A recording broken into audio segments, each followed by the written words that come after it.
We had been dating about 6 months. I was hopelessly in love at that point. I felt a lump in my breast. After about a week of tests, they came back and told me that I had cancer. While he would give me shots, he would give me medicine, he would change bandages and drains and everything you could imagine that you would never want the person you have been dating for 6 months to have to see, he had to see or deal with.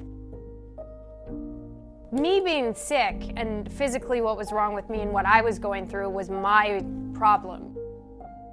I didn't want Wally, when I was laying on the couch miserable, to have to be sitting home with me. We should be young and going out and having fun.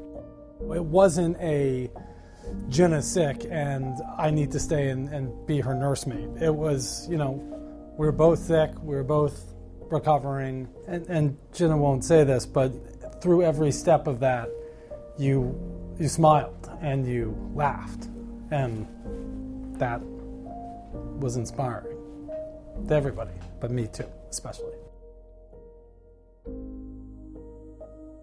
I wanted Memorial Sloan Kettering to be part of my asking Jenna to marry me, just because it had been such a part of our lives and it was such a big part of saving Jenna's life. And I had that drawn, and then I was down on my knee like this, and had the little box with the ring in it like that.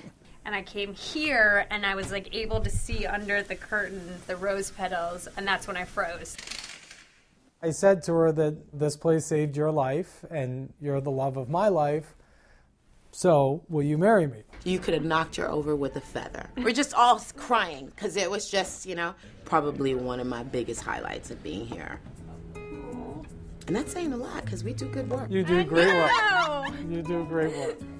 The nurses and the team there got very excited, just because it was a thing that doesn't often happen in a place like that. Help me plan it right here. Help me plan it.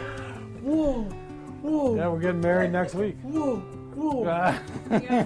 Whoa. I remember you were setting up the panels. You were part of it. Thanks, man. My status with cancer now is that I have no evidence of the disease. I think if this had happened 6 months before, when I was single and in my early 30s living in New York City, it would have been a very different mental fight that I had versus having just fallen in love with a wonderful person and then being given this challenge.